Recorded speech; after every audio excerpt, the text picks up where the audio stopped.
Hello everyone, हामी चाहिँ रिडेम्सनको कुराहरू गर्दैछौँ र योभन्दा अगाडि चाहिँ हामीले डिभेन्चर्सको इस्युको कुराहरू गरिरहेका थियौँ है। डिभेन्चरलाई कसरी इस्यु गर्ने, जस्तै एट प्रिमियम होइन, त्यसै गरी पार डिस्काउन्टमा चाहिँ डिस्काउन्टलाई कसरी इस्यु गर्ने भन्ने कुराहरू हामीले हेरिसकेका छौँ।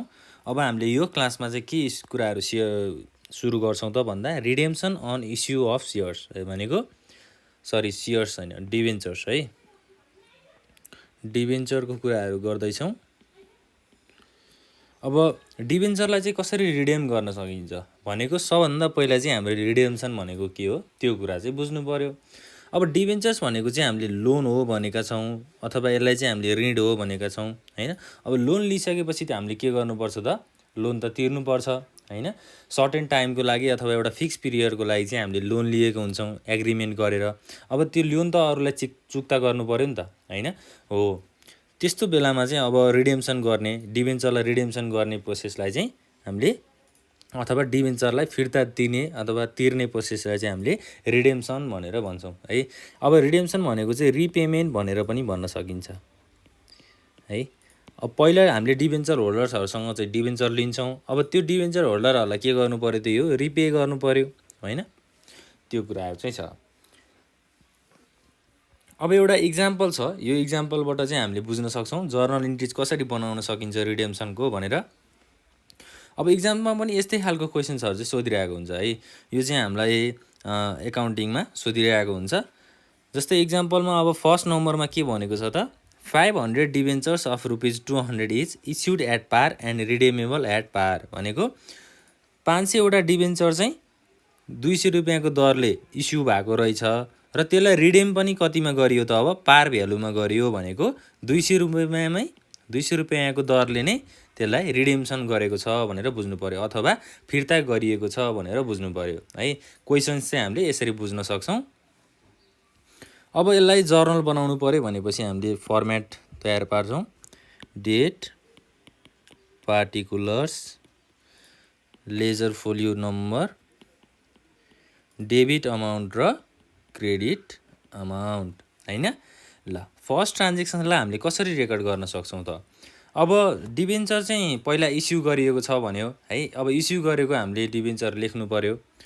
त्यसको लागि हामीले के गर्छौँ त, डिभेन्चर एकाउन्ट डेबिट होइन। त्यसै गरी टु डिभेन्चर होल्डर, डिभेन्चर होल्डरले चाहिँ हामीलाई के गर्यो त, डिभेन्चर इस्यु गर्यो अथवा दियो है। Being amount made due to debenture holder है। डिभेन्चर होल्डरले दिएको एमाउन्ट चाहिँ के गर्यो, हामीले एकाउन्टमा लेखियो। कति त, 500वटा डिभेन्चर कति रुपियाँको दरले, 200 रुपियाँको दरले भनेको 500 × 200 भयो। डेबिट अमाउन्टमा कति हुने भयो त, अब 1 लाख हुने भयो है। त्यसै गरी डिभेन्चर होल्डर्सको क्रेडिट अमाउन्टमा पनि 1 लाख हुने भयो। अब डिभेन्चर हामीले अब डिभेन्चर होल्डरबाट चाहिँ डिभेन्चर आइसकेपछि डिभेन्चर होल्डर अकाउन्ट पनि बनाउनु पऱ्यो भनेको उनीहरूलाई पैसा अब के गर्नु पऱ्यो, रिपे गर्नु पऱ्यो होइन, रिडेम्सन गर्नु पऱ्यो भनेको डिभेन्चर होल्डरलाई पैसा दिनु भनेको उसको खातामा के हुनु हो त, डिभेन्चर होल्डर एकाउन्ट डेबिट हुनु हो होइन, टु ब्याङ्क एकाउन्ट भनेको ब्याङ्कमा चाहिँ हामीसँग पैसा थियो होइन। त्यो पैसा चाहिँ हामीले डिभेन्चर होल्डरलाई के गर्यौँ त, दियौँ भनेको। अब ब्याङ्कबाट पैसा गयो भनेपछि ब्याङ्कलाई हामीले क्रेडिट साइडमा राख्यौँ। अब यहाँ न्यारेसनमा हामीले के लेख्नु पऱ्यो त, being amount paid to debenture holders, debenture होल्डर्सलाई चाहिँ हामीले अमाउन्ट पे गरियो भनेर बुझ्नु पऱ्यो। अब कति पे गरेको छ त, 500को डिभेन्चर 20 रुपियाँको दर, 200 रुपियाँको दरले भनेको कति भयो, 1 लाख रुपियाँ डेबिटमा भयो, 1 लाख रुपियाँ चाहिँ क्रेडिटमा भयो। अब यो कुराहरू बुझियो त, फेरि एकचोटि हामी रिकल गरौँ है त। जस्तै 500वटा डिभेन्चर चाहिँ 200 रुपियाँमा इस्यु भएको रहेछ। पहिला इस्यु हुन्छ त्यसपछि मात्रै रिडेम हुने हो होइन। इस्यु भइसकेपछि 200 रुपियाँको दरले 500वटा डिभेन्चर चाहिँ इस्यु भएको रहेछ at par value and redeemable at par भनेको त्यही 200 रुपियाँमा चाहिँ के भएको रहेछ त रिडेम भएको रहेछ अथवा रिपेमेन्ट भएको रहेछ है। डिबेन्चर होल्डरलाई चाहिँ फिर्ता तिरिएको रहेछ भनेर भनिन्छ। अब हामीले 200 रुपियाँको दरले डिबेन्चर अकाउन्ट बनायौँ हैन, त्यही भएर पछि के गर्यौँ त हामीले डिबेन्चर होल्डरलाई चाहिँ के गरियो त्यो पैसा चाहिँ उनलाई फिर्ता दिइयो अथवा उसको डिबेन्चर चाहिँ हामीले चुक्ता गरियो भनेर बुझ्नु पर्यो। ल सजिलो छ, केही पनि छैन यो। अब बी नम्बरको क्वेसन हेरौँ है। अब पार भ्यालुको कुराहरू भयो। अब 800 डिबेन्चर्स अफ ₹500 इच भनेको 800 वटा डिबेन्चर 500 रुपियाँको दरले के गरेको छ इस्यु गरेको छ है। And redeem at premium. अब इस्यु गर्ने बेलामा चाहिँ 500 रुपियाँको दरले इस्यु गरेको छ र अब रिडिम भनेको फिर्ता तिर्ने बेलामा चाहिँ के गरेको छ प्रिमियम अफ 5%। 5% प्रिमियममा चाहिँ हामीले फिर्ता पठाइयो। इस्यु गर्ने बेलामा चाहिँ 500 रुपियाँको दरले मात्रै गरियो। अब फिर्ता पठाउने बेलामा चाहिँ प्रिमियम पनि जोडेर उसलाई फिर्ता गरियो अथवा डिबेन्चर होल्डरलाई चाहिँ त्यो डिबेन्चर फिर्ता गरियो। अब के हुन्छ त यहाँ हामीले चाहिँ अब एकाउन्टहरू बनाउँदाखेरि पहिला सुरु डिबेन्चर एकाउन्ट डेबिट लेख्नु पर्यो। डिबेन्चर अकाउन्ट डेबिटमा कति हुन्छ 800 वटा डिबेन्चर 500 रुपियाँको दरले है भनेको 4 लाख भयो। त्यसै गरी premium on redemption of debenture. डिबेन्चरको चाहिँ हामीले प्रिमियम तिरियो भनेर भन्यो है। कति छ त प्रिमियम चाहिँ 800 इन्टु अब 500 रुपियाँको 5% भनेको छ है। प्रिमियम चाहिँ 5% भनेपछि कति हुन्छ 500 को 5% भनेको 25 रुपियाँ हुन्छ हैन। 800 इन्टु 25 भनेको कति भयो 20,000 भयो हैन। To debenture account debenture holder account है। To debenture holder account credit भयो। अब यहाँ टोटल कति हुने भयो त 4,20,000 चाहिँ टोटल हुने भयो। ल यो चाहिँ हामीले प्रिमियम पनि इस्यु गरेको छ अथवा प्रिमियम पनि डिबेन्चर होल्डरलाई चाहिँ दिएको छ भन्ने कुराहरू हो। Being amount due to debenture holders. Debenture होल्डरलाई चाहिँ प्रिमियम शुद्ध जोडेर अब हामीले के गर्नु पर्यो पैसा तिर्नु पर्यो। अब यसपछि हामीले के गर्छौँ त हाम्रो ब्याङ्क एकाउन्टबाट डिबेन्चर होल्डरलाई पैसा दिन्छौँ भनेको डिबेन्चर होल्डर अकाउन्ट के हुन्छ डिबेन्चर होल्डर एकाउन्ट चाहिँ डेबिट हुन्छ। किनभने डिबेन्चर होल्डरले के पायो त पैसा पायो। 800 इन्टु 525 हुन्छ। अब 525 कसरी भयो अब माथि त 500 रुपियाँ मात्रै भनेको छ भनेर कुराहरू आउन सक्छ। किनभने हामीले त प्रिमियम पनि जोडेको छौँ नि त। 500 रुपियाँ चाहिँ पार भ्यालुको भयो। अब हाम्रो रिडेम चाहिँ कति भएको छ फेरि प्रिमियम चाहिँ 25 रुपियाँ पनि जोडिएको छ। त्यही 500 रुपियाँमा 25 रुपियाँ जोडेर 525 भयो टु ब्याङ्क एकाउन्ट। ल यसको टोटल कति हुन्छ त 4,20,000 हुन्छ डेबिटमा 4,20,000 चाहिँ क्रेडिटमा हुन्छ। अब हामीले के गर्नु पर्यो यसलाई न्यारेसन लेख्नु पर्यो। Being amount paid to debenture holders है। डिबेन्चर होल्डरलाई चाहिँ के गरियो त पैसा तिरियो के को माध्यमबाट ब्याङ्कको माध्यमबाट है। ब्याङ्कमा हाम्रो पैसा थियो त्यो ब्याङ्कको पैसा चाहिँ कसलाई तिरियो त डिबेन्चर होल्डरलाई तिरियो। ल यो चाहिँ हाम्रो प्रिमियमको कुराहरू भयो। अब त्यसै गरी अर्को क्वेसनमा के छ त थर्डमा 100 डिबेन्चर्स अफ ₹1,000 इच एट पार भनेको 100 वटा डिबेन्चर चाहिँ 1000 रुपियाँको दरले के भएको रहेछ इस्यु भएको रहेछ। And redeemable at 2% discount. अब 1000 को 2% भनेको कति हुन्छ त्यो कुराहरू भयो हैन। ल अब यसको जर्नल बनाउँदाखेरि के हुन्छ त हाम्रो पहिला सुरु डिबेन्चर अकाउन्ट डेबिट हुन्छ। डिबेन्चर एकाउन्ट डेबिट है।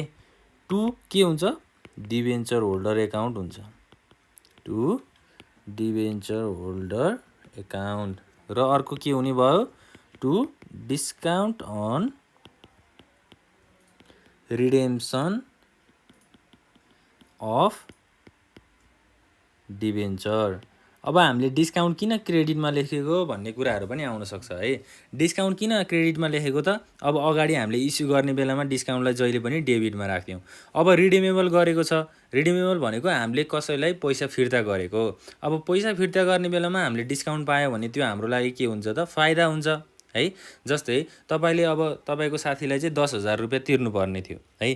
अब साथीले चाहिँ मैले तँलाई 1,000 रुपियाँ डिस्काउन्ट दिएँ, मलाई 9,000 रुपियाँ मात्रै दिएँ भन्यो भने तपाईँले त्यो 1,000 रुपियाँ त नाफा जस्तो भयो तपाईँलाई, अथवा तपाईँले त्यो पैसा तिर्नु परेन।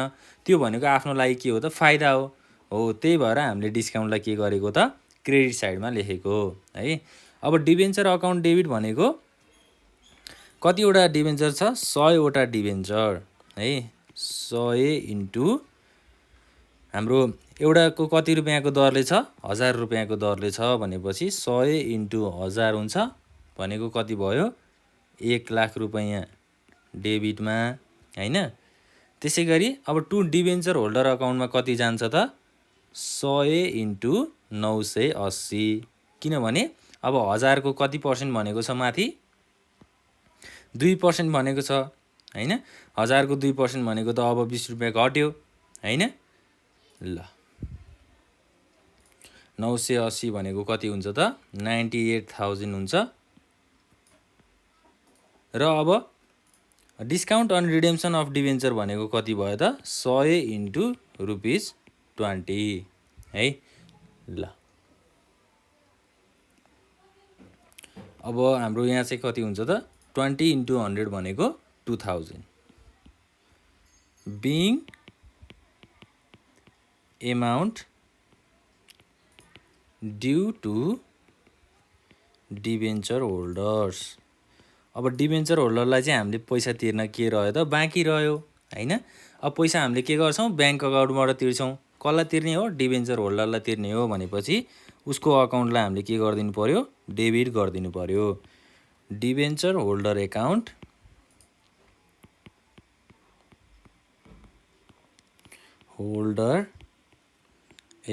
डेबिट टु कहाँबाट पैसा तिर्ने हो त? ब्याङ्कबाट पैसा तिर्दिने हो। टु ब्याङ्क अकाउन्ट भयो। Being amount paid to debenture holders. ल डिबेन्चर होल्डरलाई चाहिँ के गरियो त? पैसा तिरियो। अब डिबेन्चर होल्डरमा के हुन्छ? 100 इन्टु 980। 980 को दरले 98,000 चाहिँ डेबिटमा भयो। त्यसै गरी अर्को के भयो त? 98,000 क्रेडिटमा भयो। अब यहाँ 980 किन गरेको भन्दा 20 रुपियाँ चाहिँ हामीलाई डिस्काउन्ट दिएको छ, त्यही भएर हामीले 20 रुपियाँ तिर्नु परेन। अब 1,000 रुपियाँमा बाँकी कति तिर्नु पर्यो त? 980 को दरले चाहिँ हामीले डिबेन्चर तिर्नु पर्यो। 100 वटा डिबेन्चरको 980 को दरले कति हुन्छ? 98,000 हुन्छ। ल यसरी चाहिँ हामीले के गर्नु पर्यो त? जर्नल इन्ट्रिज बनाउनु पर्यो। अब यो क्वेसन्सहरू इक्जाममा पनि सोधिरहेको हुन्छ। यस्तै खालको क्वेसन्सहरू अब प्र्याक्टिस गर्दै गर्नु होला। अब एकचोटि नबुझेको भए चाहिँ म फेरि रिकल गरिदिन्छु है। 500 वटा डिबेन्चर है। फर्स्टमा के भनेको छ? क्वेसन बुझ्नु पर्यो। 500 debentures of ₹200 each issued at par. अब पार भ्यालु भनेको के हो बुझ्नु पर्यो। पार भ्यालु भनेको चाहिँ कुनै पनि अमाउन्ट फ्लक्चुएट नभएको एक्चुअल रेट भनेर भन्न सकिन्छ है। एक्चुअल रेट भनेको कति छ त? यहाँ 200 रुपियाँ छ। 500 वटा डिबेन्चर 200 रुपियाँको दरले इस्यु पनि भएको छ, रिडेम पनि भएको छ भनेपछि के भयो? 200 रुपियाँको दरले हामीले रिडेम गऱ्यौँ। अब त्यसपछिको क्वेसनमा के भनेको छ त? 800 वटा डिबेन्चर 500 रुपियाँको दरले इस्यु भएको थियो, तर रिडेम गर्ने बेलामा चाहिँ के भयो त? प्रिमियम थपियो अथवा बढी पैसा थपियो भनेर बुझ्नु पर्यो। कति पर्सेन्ट त? 5%। त्यसै गरी 100 वटा डिबेन्चर 1,000 को दरले है। 100 वटा डिबेन्चर 1,000 को दरले इस्यु भएको थियो र अब रिडेम गर्ने बेलामा अथवा फिर्ता तिर्ने बेलामा चाहिँ डिस्काउन्ट पाइयो। डिस्काउन्ट चाहिँ कति पाइयो त? 2% पाइयो भनेको के भयो त? अब 2% डिस्काउन्ट पाउनु भनेको हामीले कति रुपियाँ चाहिँ हामीले तिर्नु परेन त? 2,000 रुपियाँ चाहिँ हामीले डिस्काउन्ट पायौँ। त्यो पैसा चाहिँ तिर्नु परेन। 98,000 मात्रै। 1,00,000 मध्ये चाहिँ 98,000 हामीले डिबेन्चर होल्डरलाई फिर्ता पठाइदियौँ अथवा उसलाई फिर्ता तिरिदियौँ भन्ने कुराहरू चाहिँ यसमा छ। ल